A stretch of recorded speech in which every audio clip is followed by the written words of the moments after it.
Hello, everyone. This is AncestraleNergy, Dovydasluksas, holistic health coach from CHEK Institute. And today we have a guest, Hans Amato. He is an independent researcher that focuses on male hormonal optimization. Hans is as well a founder of TestoNation, and he has a Testo tribe, a group of more than 500 men in a discussion format about male hormonal optimization. And I have prepared some nice questions for Hans and our discussion. But before that, perhaps you could introduce yourself a little bit, Hans. What's up, guys? The special guest is moi, that have been researching and been obsessed about male optimization for almost a decade now. And I must say, this has been more or less a personal journey. The reason why I'm so obsessed about it is because I'm scratching my own itch. And because I want to be the best version of myself, I felt that all of this information that you gather from all of this research and experimentation, it would be best to share it. It feels ridiculous to save it up. And when I talk to everyone, and I feel like everyone else can also benefit from this research. And so this is why I'm trying to share as much as I can of this research to everyone else, so we can the manhood can be great again. Yeah, 100% agree. I myself as well, I am in the field of male testosterone optimization for a few years. When I was a teenager, I had some health problems and my testosterone was in the deficiency range. And that was a wake-up call.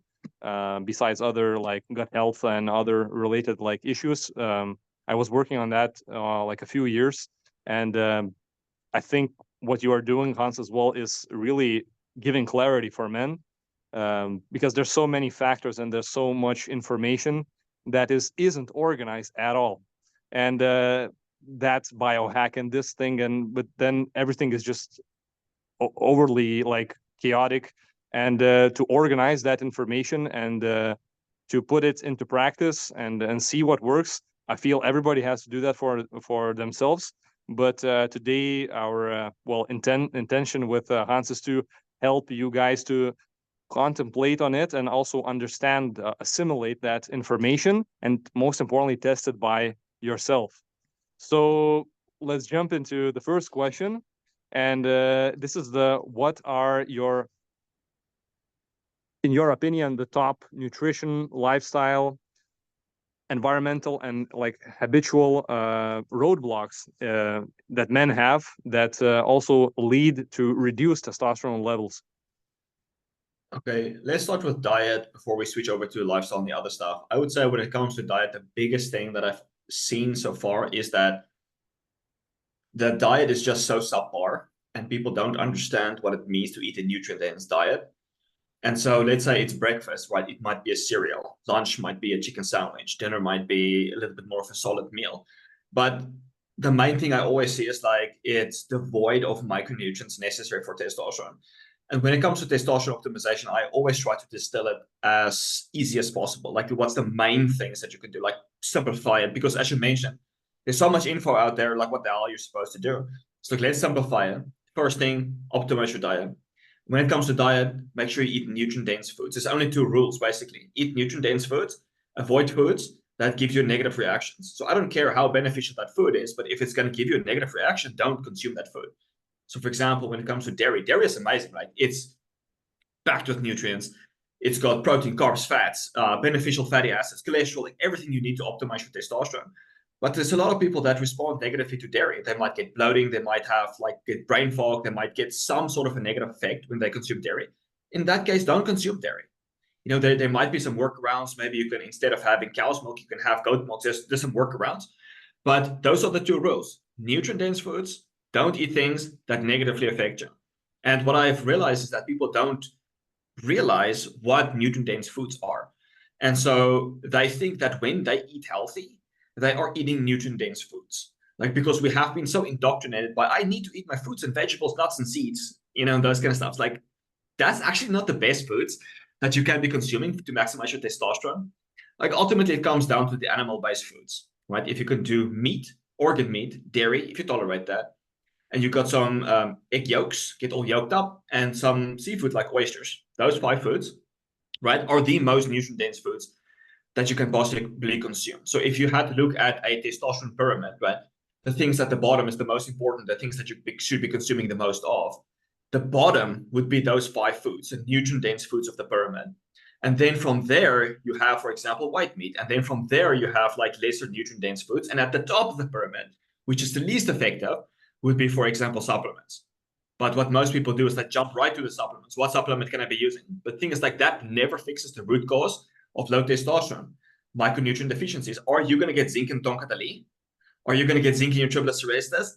It's never going to fix that root cause. So when it comes to diet, nutrient-dense foods at the bottom, and then don't eat foods that negatively affect you. That's kind of like diet. You want to add something there? Just make sure I don't want to miss anything. Yeah, I feel 100% resonate on the irritative factors. I feel maybe somebody is not familiar with that, but actually a lot of people have a condition called leaky gut, and that happens from toxins, from preservatives, from stress, and then if you don't fully digest the food, then it starts also to rot, ferment in your gut, creating more inflammation. But then also, like, small molecules can enter from the small intestine to your bloodstream, and that causes chronic inflammation. So, for example, if we take something as eggs, especially with the yolk, can be a very powerful food for testosterone. But if you have a chronic allergy, like a more low grade, that you don't react immediately, but you react maybe after 4 hours, and a bit more reduced expression of that, it's still, every time you eat the eggs, it causes inflammation.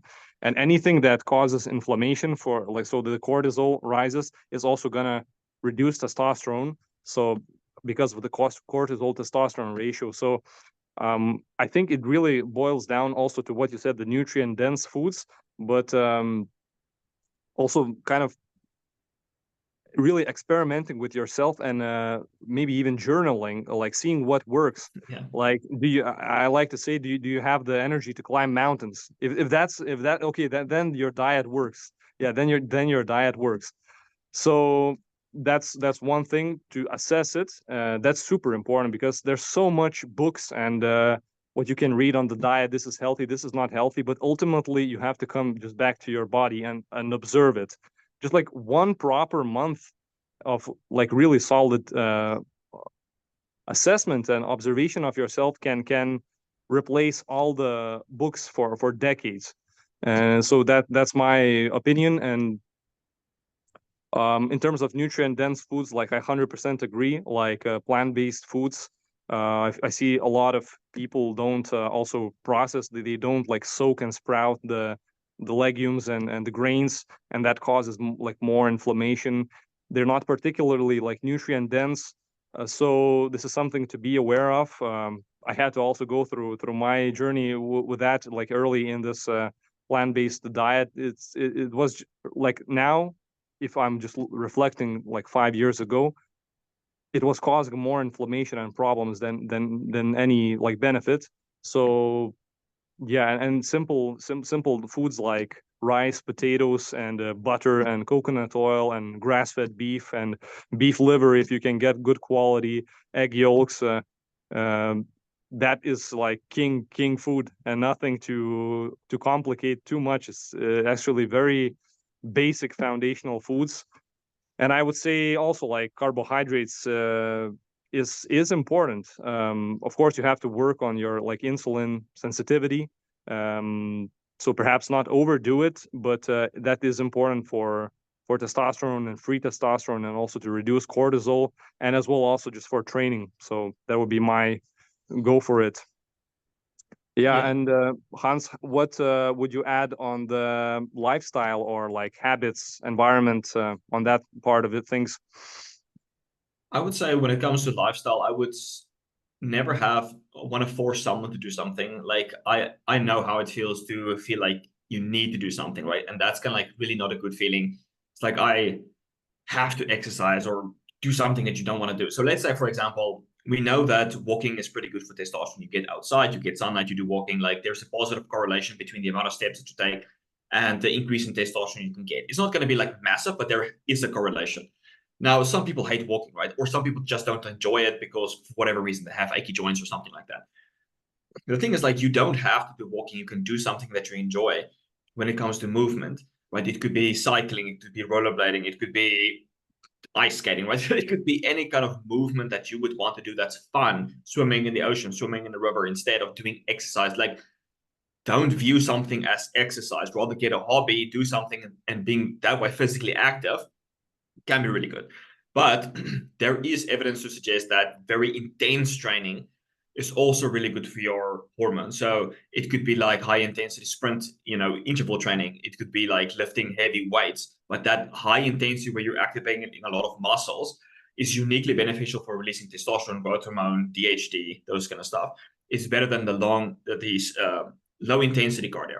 Although both of those can be beneficial, I would say, like, if you can do like a low intensity, moderate intensity, high intensity, like do all three of those would be ideal. But again, don't try to overcomplicate it. Don't feel like, okay, Monday I should be doing this, Tuesday I should be doing this. Like you're overcomplicated. Like, chill it out. Don't need to overcomplicate it. But I would say, like, if you can do three things, maybe it would be five. But some form of movement, try to get sunlight, optimize your sleep quality, and keep your environment as clean as possible. And if you could do grounding, that would be really ideal. So 5 of those. But I would say, like, anything that someone can focus on. So let's say it's like most people are stressed. So if you can do some kind of de-stressing, and what I do like is movement. Like movement, maybe with some music, is like a freaking great way just to snap yourself out of that being stressed, eh? De-stressing, living in a clean environment, so whether it be EMF, mold, or just like polluted air in the environment you're living in, that could be really like an irritant that's just like causing inflammation in the body. And then all of the other stuff would be like serendipitous. Like, don't try to make it too complicated. There's a lot of things that you can do. Like, some of these biohackers who go completely ham with the water filters and the air filters, and like everything that you do can be like completely ham. So if you're just starting out, try to keep it as simple as possible, right? Focus on sleep, sunlight, exercise, de-stressing. Those would be kind of like 4 big ones. Yeah, I agree on the like environmental tips that you shared, these practices. There's also evidence about grounding itself that helps to reduce cortisol and adrenaline just in a few minutes. So that is very interesting research. Like from the practical perspective, I've been grounding now for a few years. In 2020, I also did 365 days challenge of being barefoot at least every day for 5 minutes to like 6 hours and stuff like that. So it does give very like the feeling of groundedness, and I feel with that also, let's say, cortisol and adrenaline reduce, and then there's space for testosterone to increase, and you can feel it. Just try it out. If yeah, I feel also the movement in essence is like any movement is good which you do consistently. So it doesn't, if you like basketball and like somebody tells you you have to go to gym because like you need to pump the muscle, you need to increase, like, but you don't feel like it, and then you go away from all sports, that doesn't make sense. Just like find your own thing, find your own flow, and just keep some kind of move. Then there's no pressure. Like I feel also like a lot of in this like men's communities, there's so much like control and pressure, and there's so much like actually like very like a lot of like heaviness and this like anger that and that like things have to be done in a very like specific way, but like the stress hormones aren't really helpful with that. So if you're stressing and bitching around everything, that's not gonna help with your testosterone. Like you have to find your own rhythm, which helps you to do the things that you like organize yourself to do for the day, so be productive, but that you also have your own flow time that you actually enjoy. So that can be anything. Like in regards to like movement, I myself do qigong and breath work. I'm also giving classes for that. In my YouTube channel you can find like some if somebody's interesting to try these like the Taoist movement practices. It's you are typically doing it while you're grounded, and you synchronize your breath with the movement. If you ever seen these like Tai Chi type of movements, it's super calming, and it's a different type of strength, or it's a different type of feeling that you feel as a man. There's one of that side where you really pump yourself up, and you're like have this like very outwards kind of testosterone like leaking out, and then there's this where you keep it within, and you're like calm, but you're like dangerous if needed. So I think I prefer that second way, and you, well, you have to be aligned for that, and you have to find your own habits. So anything you do, if you play tennis and that resonates, if you do qigong, if you do basketball, football, if you do calisthenics, maybe you don't need to do like, even the evidence says like high intensity training is best. Well, if you prefer calisthenics and you get your fresh air and you get happy because you see sun and trees, that's your thing, and just do it. So that would be my take on it. And maybe just like a very like small hack, just watch some like shorts or like comedy every day, just to get some laughter. You know, it's all in the end, it's all just a nice game, a nice show. So just laugh about it. I love that tip. Yeah, absolutely. Yeah. So Hans, did you also notice any like maybe like mental roadblocks that men put something like in their mind that kind of prevents them on like optimizing their hormones? I would say the obsession with detail is really Mm. big. It's kind of one of the main things that I've seen where people have an idea of what might be the problem. Okay, so I would say there's two main things. They have a deep-rooted insecurity that is making them want to do things. So for example, like they want to get taller, they want to have a bigger ding dong, they want to have bigger jawline, they want to have bigger beards. It's like most of those stuff is basically coming from comparison and insecurities. They haven't discovered who they are personally, and then they want to look like Giga Chad, right? The other one is like they become extremely obsessed with the details, schmetals, which is completely irrelevant. And so, for example, like it must be the serotonin 1A receptor becomes hyposensitized because when it works through there, I get a release in oxytocin and endocannabinoids, and like holy moly, dude, slow down. You know what I mean? It's like how do you even know that all of those stuff? Like this is complete theory. You have no test to back up your theory. It's like calm down. So what I like to do is like just calm down. It's like when you do some tests, you will see like, okay, I see my zinc is a little bit low. I can see that my estrogen's a little bit high, my prolactin's a little bit high. Maybe I have some overgrowth in the gut. It's like, so you can see there's some evidence what is wrong with me so that you can focus on those things that is specifically wrong with you. So if you have, for example, let's say very simple. Someone is sensitive to gluten. They eat gluten, they get an immune response. Like that inflammation will then negatively affect your testosterone, also your neurotransmitter. So you don't feel awesome. You eliminate the gluten because you've identified that the inflammation goes down. You start to feel really awesome again. That is something that you know is wrong. You can focus on that. So stop obsessing about the obscure details, schmetals theories that you can never test. That's not helpful because you never know if you're going to make progress with the hyposensitivity and epigenetic modifications of this and that receptor. Right? Keep it simple. I would say like those are the two main things. Yeah, that's a beautiful add-on. Yeah, I feel simplicity just gives men some kind of power. Yeah, like real nice power, simple. So now moving on to like a second question, which is actually about hypogonadism and like primary and secondary hypogonadism. Is when the like pituitary gland, for example, does not secrete enough LH and other like substances that then travel the endocrine cycle and well manifest in testosterone. So did you like look and through any research or identified any like environmental toxins that cause potentially like primary or secondary hypogonadism? And then after that, if you have any nutrition lifestyle tips to add, that would be useful. I would say usually when someone, like, you have to differentiate between if someone is healthy or unhealthy. And very often you will see if someone is unhealthy, they will have low LH and low testosterone, right? Whether it be secondary or primary gonadism. If someone is healthy, you have to dive a little bit deeper. It's like, okay, why is this person healthy, but they still have low LH and low testosterone? And then when it comes to environments, okay, what are you being exposed to?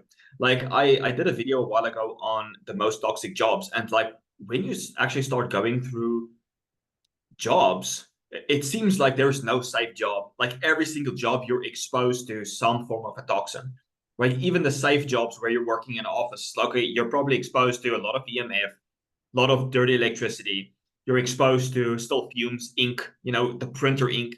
There's a lot of things that might be negatively affecting you. Like every single, I would say, synthetic compound that's basically been made by humans can negatively affect your health and testosterone. So whether it be BPA, it could be, let's say you're working as a welder or as a grinder, all of those fumes you're inhaling, it's negatively affecting you. You're working in a plastic manufacturing compound, you're inhaling all of the BPA. You are working in a mine, again, lots of heavy metals. You're working as a police officer next to the road, you're inhaling all of those fumes of the cars that's passing by. There's many things that will negatively affect you. And to me, it feels like in the world we're living in, unless you're living somewhere, I don't know, very obscure in Tibet, somewhere in the mountains, you're going to be exposed to some of these toxins. So the best way to kind of like, the best approach is to try to mitigate it as best as possible. And that is basically to just use compounds that will protect you against the toxic effect of those endocrine disrupting chemicals, whatever it might be. Well, some of my favorites would be taurine, coenzyme Q10, vitamin E. And there's a lot of like antioxidants actually found in animal foods that people don't know about. They only think about antioxidants, plant foods, but there's actually animal specific antioxidants, like in animal foods, that you won't find in plant foods. And Can even you give some examples? Yeah, okay, so some of these things have obscure names, so I don't want to butcher them, but two examples would be ancestralenergy and carnosine, and you obviously got the coenzyme Q10, the vitamin E is just 4 examples. There's a bunch of others as well. Taurine, glycine is also anti-inflammatory, but there are other, as I mentioned, I want to butcher the names, so I'm not going to try to pronounce them. They're not on top of my mind in any way. But there's literally specific antioxidants that animals create that plants don't. And also, if an animal is like grass-fed, pasture-fed, it will be eating those plants and herbs, and some of those polyphenols and flavonoids will be found in the animal in the same concentrations as in the plant. So you're literally getting plant compounds and animal-specific compounds when you're eating grass-fed animals, which is kind of like the best way to quench your inflammation. All right, so you're eating a good diet. You're not causing inflammation via the diet. And then you can also take additional antioxidants, like I mentioned, like taurine. And then you want to make sure that you're detoxifying those compounds. And so your body needs glutathione, and it recycles and promotes the production of glutathione with, for example, B2, selenium. But those are direct, and indirectly, you have all of the vitamins and minerals. Like, this is why I'm always focusing on nutrient-dense foods. You need vitamins and minerals for like every single process in the body. You can't get away with it. And so when you have deficiency, that can lead to rapid aging because you're accumulating toxins, you're creating reactive oxygen species, you're not detoxifying properly, right? So if you are exposed to all of these toxins, your body can excrete it. You just need a bunch of glutathione to do so. So you need zinc and selenium and vitamin B2, like these micronutrients foods. And that's kind of like really helpful. Some people would say that plant foods are helpful because they stimulate NRF2, like NRF2, which then upregulates detoxification enzymes in the liver. So maybe there is something to it. But let's say, for example, heavy metal detoxification. None of the plant foods really help all of that much. You might have heard about cilantro, which helps with mobilization of these toxins, but it's never that helpful compared to just boosting glutathione and getting more zinc in your system, those two. Right, so glutathione obviously is a whole topic on its own because like it needs all of the vitamins and minerals to be created and recycled. So I would say, again, try to keep it as simple as possible. The more you stress, sorry, I just want to give one more example. There was a study where they had two groups. They had them eat junk food. The one group was very conscious that they were eating junk food. They were feeling guilty. The other group was not feeling guilty. The group that was feeling guilty got negative responses and more inflammation from the food they were eating compared to the group that wasn't stressing about it. same thing. It's like if you are going through life where you're chronically stressing, like, does this have plastic? Am I getting intoxicated? Like, oh my gosh, poop pot. Whatever the case may be, like you're stressing yourself and creating all kinds of negative stuff. Just calm down. Like being exposed to toxins is inevitable. Just make sure you're healthy so you can be detoxifying those compounds. Yeah, 100% agree. I also had my own case with EMF because at first, like a few years ago, it seemed like so vague, and at the same time, I really wanted to do something about it. And then, yeah, like I would say the stress outweighed any and everything else, you know. But then in the end, it's a constant exposure, and the same thing is with plastics. And I think like practically that stress, how it can be reduced is if you still do something. So, for example, if you actually turn off the Wi-Fi router while you go to sleep, well, you're getting less exposure to EMFs. And like, agree it or not, there is evidence which shows that there is a chronic low-grade inflammation, for example, for mitochondria caused by EMF ranges. And with plastics, that's even more. So the BPA, BPS, and different forms, phthalates, and other things. So if you can switch, for example, to just drinking water from glass, that's already so much better. And I think it also gives more confidence in that, well, you still did something, so there's less to stress around. And well, you're not gonna go to the small details of everything. So yeah, I think from that perspective, do what you can, but also be humble. And yeah, I mean, food.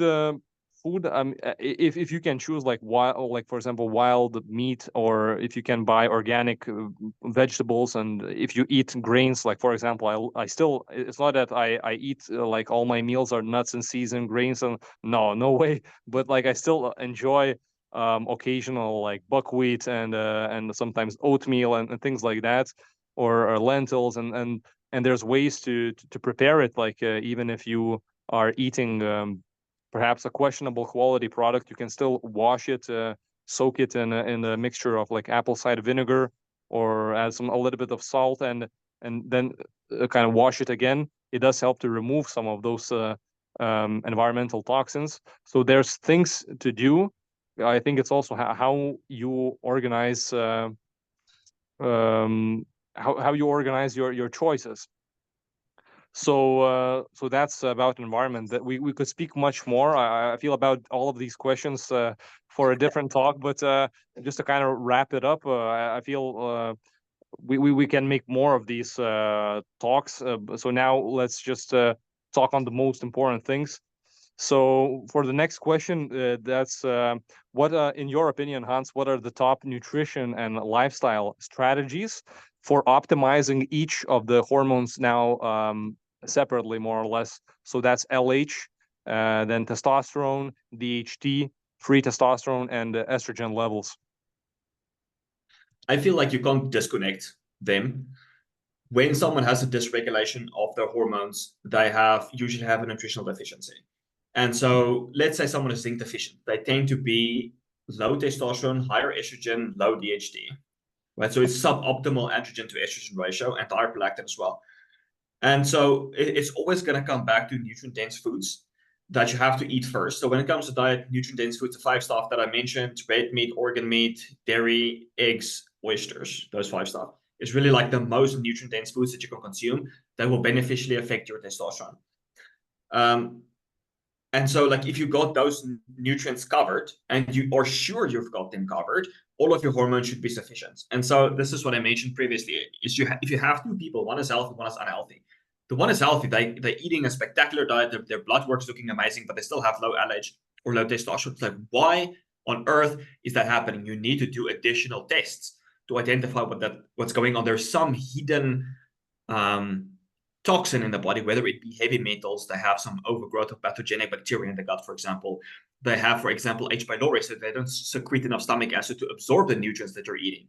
You have to do additional tests to figure out, like, okay, why do I have nutritional deficiencies? Therefore, I am having erectile dysfunction. I'm having low testosterone, I'm having low LH. Like, there's no way about it. Like, someone doesn't just have low LH or low testosterone unless it's some genetic issue, right? So some people might have deficient in aromatase. That is possible. You know, some people might literally have a genetic mutation where they don't express a certain enzyme to produce something, but that's extremely rare, right? So this is why it becomes like more important.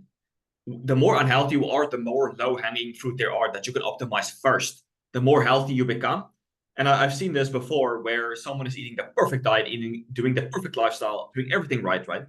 They still have low testosterone. Do a stool test, organic acid test. Oh my gosh, you have gut issues, despite having no symptoms. Do a gut protocol, double testosterone. There's always like a hidden something that's going on. Why someone doesn't have like optimal hormone levels. And this is where testing becomes helpful. And when I say like lifestyle, I wanted to address this in the previous point as well. I wanted to mention glyphosate because like I focus so much on the gut and how the gut influences everything else, like testosterone, the brain, neurotransmitters, everything. And glyphosate was originally designed to be like an antibiotic, and then it was used as like a pesticide, right? And so it does have negative effects on the gut. So if someone is eating a lot of fruits and vegetables that is not organic, and like even organic foods might be still have some glyphosate on it, you're never really sure.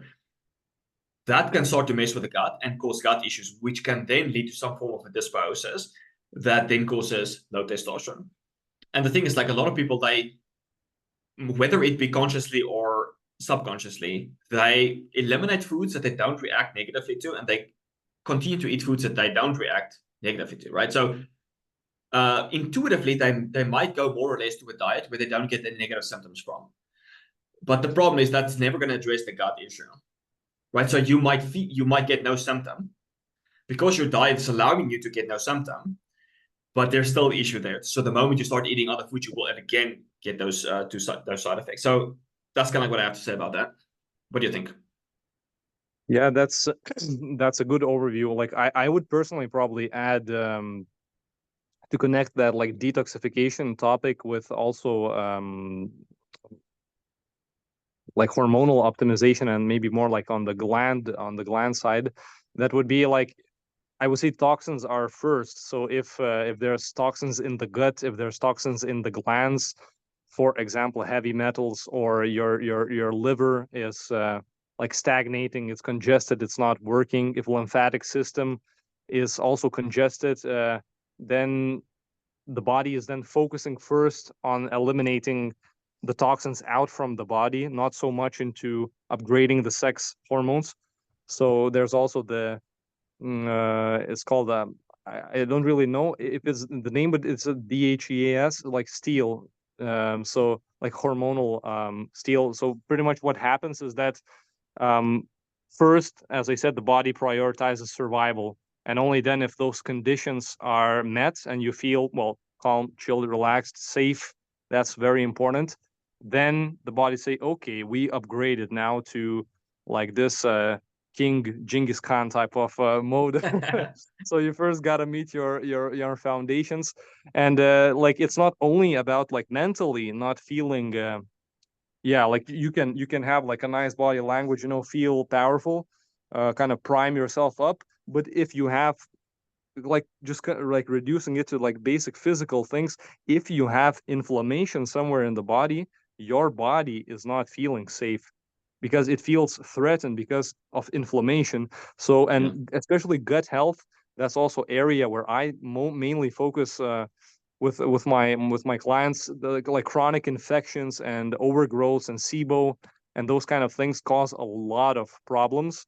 And typically, people also have multiple food intolerances. As well, some people get because of that, they also get very rigid with their diets, and then they start to like. I had a client that she had like 30 supplements consuming in one day. I said, so what do you eat? And she's barely eating anything. Like her, for example, thyroid was low because she was just like reduced the calories so much because of fear. So then there's like two components why the glands like pituitary, thyroid, they're like not working because, well, there's the mental fear, and this maybe also like not feeling well. So this fear of eating anything, or also just feeling, she felt like weak, and she felt like didn't feel powerful at that time, and many of those things. But then there's also this inflammation from almost everything that she's eating, and the same supplements themselves, like, believe it or not, most of the supplements actually have not the best additives to also for the gut, and they typically irritate. So imagine a woman that already has like leaky gut, and she's taking 30 more or less like random supplements that she decided herself, having no like no background about, like, for example, gut health. And so I say that that is first. So from my research and also my practical work, it is that glands shut off if the foundations, if the basic requirements are not met. So that's nutritional deficiencies, that's environmental toxins, and that's also very high stress levels. I would say these top three things. Yeah, like, sorry, I'm thinking like when I usually do a call with someone, the things that I always ask them first, like, okay, what's your diet like? And then I see if there's any holes there. Then I ask, like, are you on any drugs, like pharmaceutical drugs? That's like a prerequisite maybe for them to take. That can also negatively affect testosterone. And so, what's your lifestyle like? What, are you moving much? Like, do you have a desk job? Are you exposed to EMF a lot? Like, sometimes someone is working in a factory where there is a lot of like toxic fumes that might be inhibiting it. And then, like, what supplements are you taking? Because a lot of times, like, I've also worked with people that are taking like 30 supplements. It's like, why are you taking this many supplements? Well, I've heard it's good for me. It's like, I want you to stop everything. Like, stop it. Like, right? I've talked to someone that he wanted to be a biohacker. So he was taking 30 something supplements. So he had companies send him supplements. So he got it for free. I told him, stop taking everything, do the Testosterone diet. He started doing that. After, I think, about 3 months, he retested his age, like his biological age. And he was in his 40s. His biological age came back as like 20. It's no supplements, just diet. So this is what I'm trying to tell people, is like, just focus on the diet. Like, forget those 30 supplements. You don't need it. It's going to cause like all kinds of funny reactions. Yeah, like a well-rounded, nutritious diet is just the golden medal, like it's like all you need. There's like some personal differences, but it's quite simple from that perspective. And speaking about, since you mentioned supplements, maybe let's jump into the supplement realm. I would say it's quite a dangerous realm in a way, because I feel like people expect a lot from supplements and they tend to neglect the basics. So from your what's your opinion in general, just like briefly, about supplements? And are there any herbal supplements that you read some nice research and you also practically observed that, okay, this is, like, for example, effective for LH, to boost low LH, to increase DHT, to maybe reduce estrogen, and or to increase like free testosterone, stuff like that? Yeah. Okay, so I have to say two things. The first one is, I don't want to use not a fan, but I am technically not a prioritizer of supplements, because I want people to fix the basics first. But if they have the basics in check, then I'm all for using supplements. And the reason I say this is because when I was in a really uncomfortable, bad, unhealthy state with anxiety, depression, lots of issues back in the day, I found supplements to be extremely helpful. So, for example, if I was using ashwagandha or triples terrestres or aspirin, it helped a lot to buffer the stress and help with the anxiety. Like, it's really hard to focus and work and get life done when you're depressed, you're anxious, and you're not feeling good. You're getting stress reactions. You can't sleep properly, right? In that case, supplements can be extremely helpful to get you out of that state. But keep in mind, it's not never fixing the root cause. You have to fix the basics for that to happen. So that's my take on supplements. And so the second point I wanted to mention is that everyone always want to know, like, which is the best testosterone boosting supplement.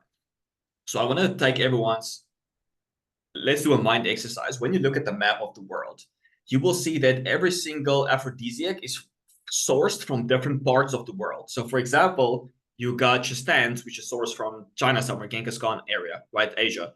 You have Fadoja, which is sourced from Nigeria. You got Bulbai natalensis or Kana, which is sourced from South Africa. Then you have Cachua babar, Muria puama, which is sourced from like the Brazilian area, the Amazon, and so on. So you have many of, like, also fenugreek sourced from India.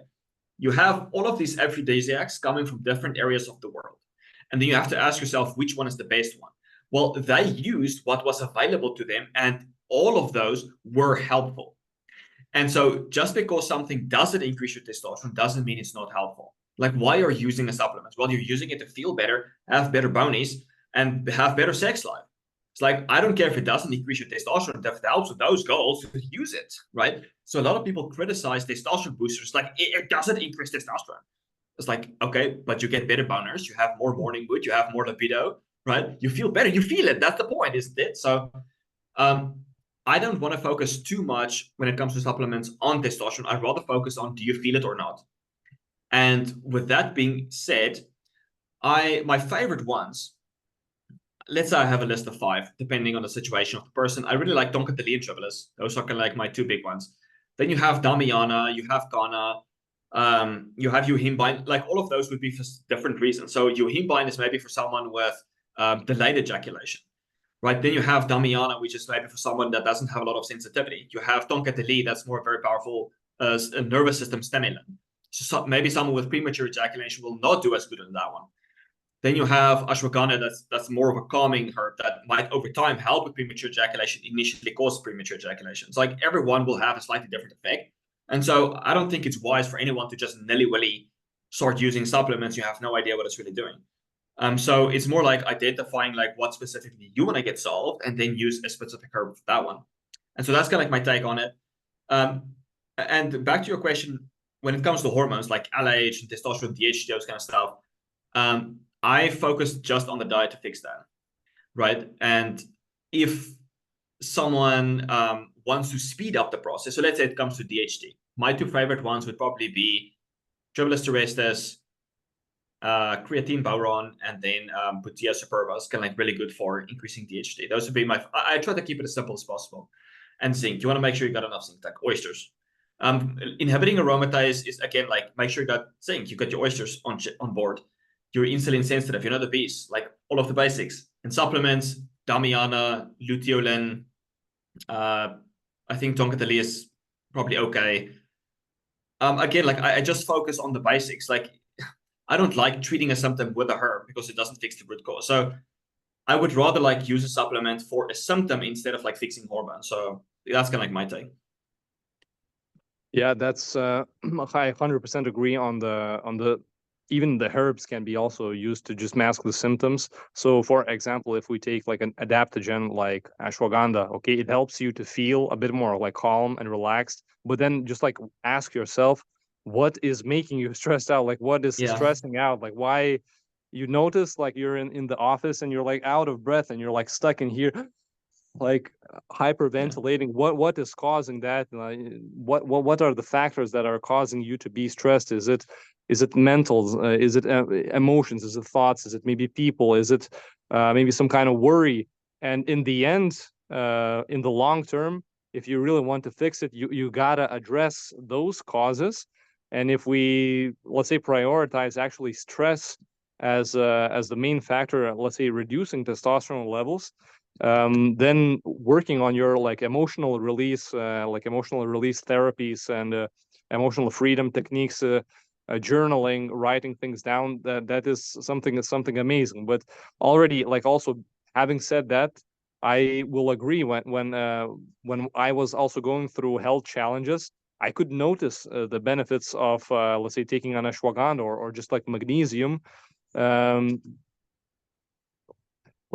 looking back now, like on the moment, it does like feel good. Okay, yeah, like I've solved the problem. Well, no, you really didn't. But like, it's like taking that in a way. It's also like a pill that helps with the symptoms. So just you have to be very aware of and like consciously try to search for the like final answers. Just also to share, maybe if somebody who still wants to like experiment with herbs, I myself found that, well, first of all, I would recommend also to take the herbs and also do blood work. If you can do like measure at least like your testosterone, your LH, your estrogen, and well, at least like these 3. Then for example, ashwagandha for me helped to, yeah, I felt it reduced my stress levels, but also increased LH and testosterone, which I remember like 5 years ago I had a deficient, like a low LH. and so it helped to actually more than double my LH levels, and maybe increase my testosterone by about 20%, which is quite powerful for one herb, and sometimes can help like kick you off from like help you to bounce from that place.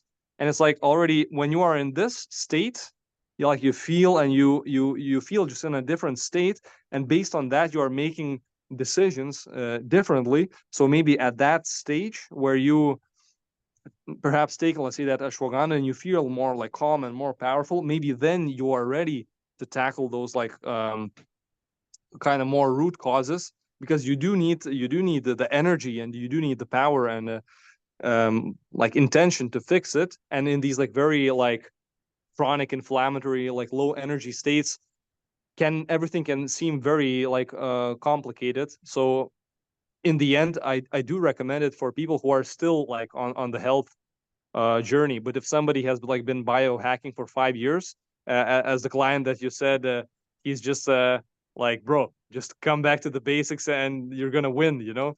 So so that would be it. For that's example for ashwagandha. Personally, from what I've tried, just good old creatine does wonders, especially for DHT, and yeah, just like getting more muscle, packing more muscle, having more boners, that kind of stuff.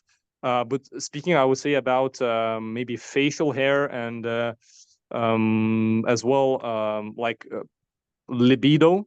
I definitely noticed the most benefits with Tongat Ali, and I had the privilege to also take like a local organic extract. So that was quite powerful stuff. Just to try it for yourself. Just make sure to get like a good quality lab tested thing, because one reality of all these herbal supplements is that the quality is sometimes questionable, and if there's like a low percentage of active ingredients and like higher percentage of heavy metals, then well, you're not really winning anything from that. You're actually poisoning your body more than you're actually giving any benefit. So be aware of the sources. And like what we said with Hans, that almost in anything you take, like less is more. So I would say, yeah, that's to like conclude that this question. And now to oh, okay.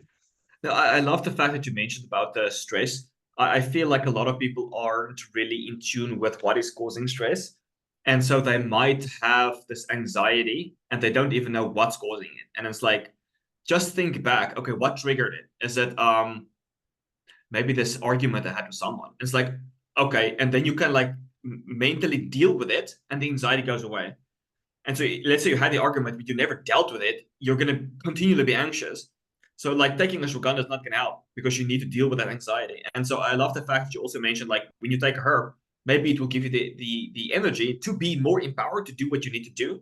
Because once you do what you need to do, that anxiety will also be resolved, right? Because you need to do something about the depression or anxiety, which is causing it, right? But you need the energy to do that. So yeah, just wanted to add that. Yeah, thanks for also like sharing this. So actually, for the final question, is something I've been contemplating for now quite a good time, and also just wanted to share and hear also as well your thoughts. So what, Hans, in your opinion, are the qualities, mental state, and also like this total energy of like a truly balanced and aligned man? The best description that I can have is a very high energy resting state. It's kind of like the definition. It's kind of like when you have, I've heard many stories of these elite fighters, like when they are challenged by someone in a bar, for example, they would rather make peace with that person instead of beating him to death. They know they can, but they would rather have peace. You know what I mean? So they are like a resting ready state. It's like a high energy resting state. So I've seen this many times where a lot of people have their insecurities and whatnot, and that makes them act a certain way. So I think like some of the main qualities that I think is really admirable in society is if someone can have control over their emotions, which is obviously difficult. Like you get angry, get pissed, you get all of those kind of stuff, get ticked off. But if you can have control over emotions and you handle things in a very mature way, I think that's one of the best traits a man can have is that calm, high energy alpha state where someone might yaff at you, and you're just like, okay, calm down. I can handle this maturely. So yeah, I would say that's the main thing. That's beautiful. And since you were like talking about it, I got like a mental image of I think animals can represent it quite good. And now let's say imagine rooster that's like jumping and like around all this fuss, all this drama, and then imagine the energy state of lion, which comes with a certain presence. He's calm, he's grounded, he's powerful Yeah. if needed. He doesn't roll around and is not like a clown or something. Like he is there and he can act if needed. So I feel this is something also Jordan Peterson like beautifully like there's also like on after school, if somebody watches that channel, there is Jordan Peterson's quote on that where a lion is meditating, and the quote is something like that, like a man has to be dangerous but also like consciously control it. So you have that danger, you have that power within, but it's in your control. So I for me it's more in general like masculinity as well. If I look into like the modern world, which I feel it requires like a lot of attention. And myself, I'm only 24. I'm still working on that and learning just to stay humble. But I see that like a lot of just like everything that's now has the label masculine is now toxic, and and it's actually getting like ridiculous. So, well, I feel like calmness, and even in this chaos, calmness is one quality that a man can like this calm, like grounded and centered state where you have the power to act, but you're also like observing the things that are happening around you. And I think also creating safe space for other people is something a man should learn to act more like a leader and take care, like nurture those around him. Of course, you first have to fix your own. Let's say if you are listening to this podcast, perhaps you are like interested or like working on like fixing your health, and well, then the foundation is a little bit off. So first priority is to build that strong foundation for yourself, and then only then like you truly can give to others when that is well rounded. Yeah, so that would be something for me. Perhaps you have Hans. Also, what would you say is masculinity in this like more like a modern world context on like a broader scale? So what's the question? Like, what? Could you just repeat that? Sorry. Yeah, what is masculinity on like a broader scale in the world, like at the moment, like what's happening like socio-culturally? What is a man? What kind of energy does a man carry in this modern world right now? I think a lot of people are having also misconceptions about masculinity, but I think as long as it's so funny now that I'm getting older, like it's becoming so obvious. Believe in yourself is so crucial, because if you look at some of the kids at school, like most of the kids, they're always so like, just accept me, like me. Will you like me? Blah, blah, blah, blah. It's like you don't have faith in yourself. You're not on a quest to become the best version of yourself.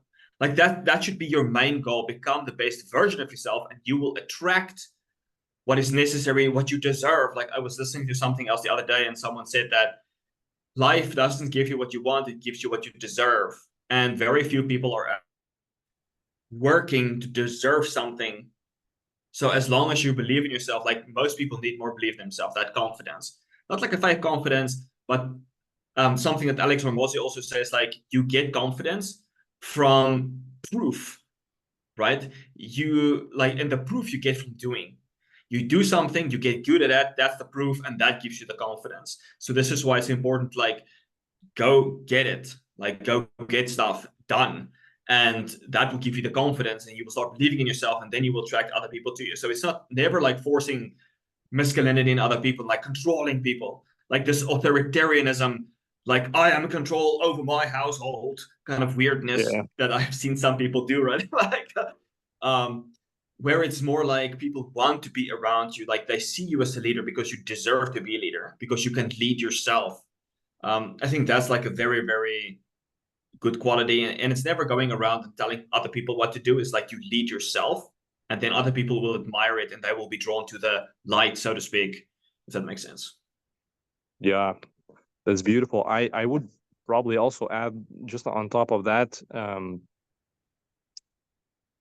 like, to add on what you said, through experience you learn. So once the task is finished and you put some energy with your hands, and you know it for yourself. So just the action and experience will bring more confidence. But then the final conclusion, at least for me, is to have a certain goal, a certain direction. Like, where are you going? What is the grand finale? Like, you have to focus, you have to direct the energy somewhere. And there's a certain, like, if you look even like just like by evolutionary biology, a hunter had a mission and he kept going forward towards a certain point. And that's, I think, also how, well, it's been observed, that's how also men's brain works in that favor, that we need direction, we need to have like a vision, and we need to have like a specific goal, something we want to achieve. And then I feel what you said, that you start to cultivate that energy, where that like experiences start to happen in your favor, but also the right people show up.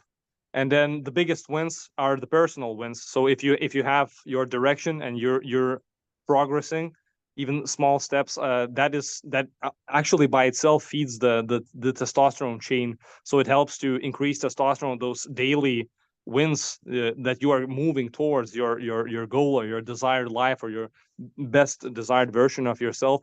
And it's up to you to get clear on that, to journal, to write down like what it is that you want to, like, who do you want to become, and what is that you want to achieve.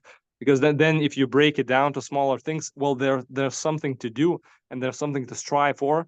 And the feeling it gives when you achieve those things, that is amazing. And I feel like in the process of that, you become man. So I would say that that's my final thoughts. No, I agree. I also think like a good analogy, I think this maybe comes from the Bible or whatever, but it's kind of like the fire refines you. And it's only when people really go through challenging times that they really become, they know kind of like who they are. And this challenge could be anything really, right? It could be a challenge that you create yourself. It could be a challenge during childhood or whatever. But if you decide to be the right person, make the right choices during those challenging times, you will become a better person. And I've almost never seen anyone be a leader that hasn't gone through challenging times, because you learn who you are through those challenging times. So I know challenging times sucks, that you hate it, but very oftentimes you're a better person afterwards. So yeah. Yeah. True. So, guys, that is it for today. We hope you enjoyed the content and you found some useful pieces of it. Maybe something you can implement, maybe something will make you think, or also remember some important things. So I feel we are going to have perhaps more talks with Hans. We can also dive deeper into very specific topics. Just to kick off kind of the year, this is a more broad kind of discussion. So that's that. Thank you, Hans, very much for participating, and looking forward to next sessions. I would love it, man. Thanks for having me. Yeah, and also importantly, if anybody wants to visit Hans' resources, that is TestoNation. So yeah, and for in terms of like mindfulness, stress management, and kind of your energy state, in my channel, you can find breathwork and qigong sessions. So that's that, and well, keep you guys updated.